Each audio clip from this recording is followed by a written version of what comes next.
বন্ধুরা, দাই মা কিচেনে আজকে গাছ পাটা রান্না হবে। গাছ পাটা কি আপনারা ভাবছেন? তো চলে আসুন রান্নাঘরে, রেসিপিটা দেখাবো।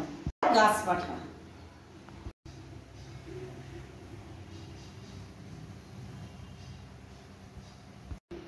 গ্যাস জ্বালালাম, কুকার বসালাম। এবারে আমি একে একে এই যে একটা সিটি মারবো। আমি এতে একটু নুন দিই। কড়াইতে আমি বসালাম, তেল ঢাললাম। তেল গরম হয়ে গেছে, আমি আলুটা ভাজা করে নিচ্ছি। দিয়ে আমি তুলে নেব। ভাজা আমার আলুটা সিদ্ধ হয়ে গেছে। আলুটা দেখুন 50% আমার সিদ্ধ হয়ে গেছে। দেখুন এঁচোড়টা কিরকম সিদ্ধ হয়েছে। একে একে এঁচোড়টা দিয়ে দেব।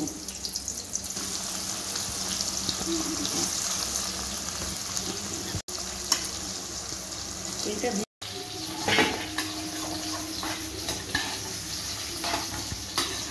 এবার আমি একটু তেল অ্যাড করলাম।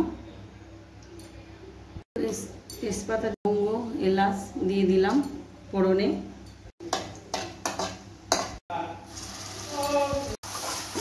দিয়ে দেবো 2 চামচ, ভেজে নেব। হলুদ গুঁড়ো,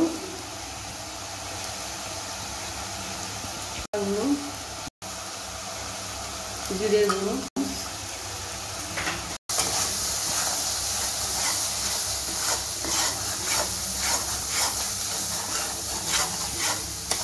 এতে আমি টমেটো কুচি অ্যাড করে দিলাম।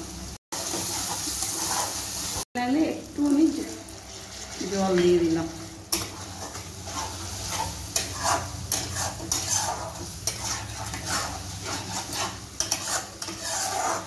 অ্যাড করলাম কাঁচা চিংড়ি মাছ, নুন হলুদ মাখানো চিংড়ি মাছটা অ্যাড করে এর সঙ্গে আমি আলুটা অ্যাড করলাম। আলুটা আমার ভাজা আছে।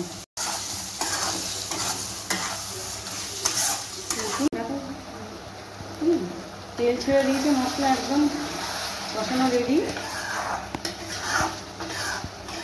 আমার আলু সব সিদ্ধ দেখুন। আমি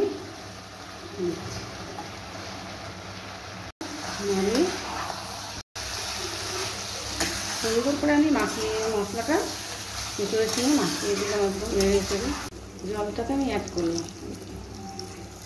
ঠিক আছে, এটাকে আমি 5 মিনিট ঢাকা দেবো। ঢাকা দিলে আমার ঢাকনাটা আমি খুলে এই দেখুন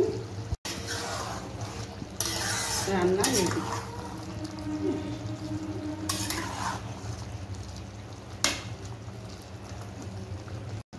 একটু চিনি অ্যাড করলাম।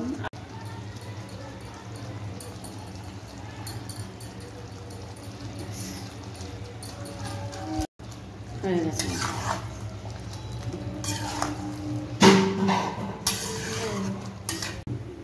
এবার আমি নামিয়ে দিলাম।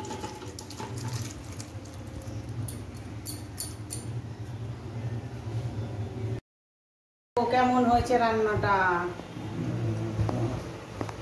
দেখতে তো সুন্দর, রান্নার তো কালার খুব সুন্দর হয়েছে। এটা হচ্ছে নিম বেগুন। গরম তো খুব গরম পড়েছে, এটা খুব প্রয়োজনীয়, খুব ভালো জিনিস, শরীরের পক্ষে খুব ভালো। হ্যাঁ হ্যাঁ, নিম বেগুন পেলে আর কিছু লাগে না। গরমে নিম বেগুন খুবই উপকারী। দেখো খেয়ে কেমন হয়েছে এবার। কালার তো দারুণ হয়েছে। এঁচোড় চিংড়ি, বাবা একদম কচি এঁচোড়, গাছ থেকে পেড়ে এনেছি। খেয়ে দেখো এবার কেমন হয়েছে। দারুণ হয়েছে, খুব খুব সুন্দর হয়েছে, সুস্বাদু। হ্যাঁ, এঁচোড়টা একদম কচি এঁচোড় তো খুবই ভালো হয়েছে।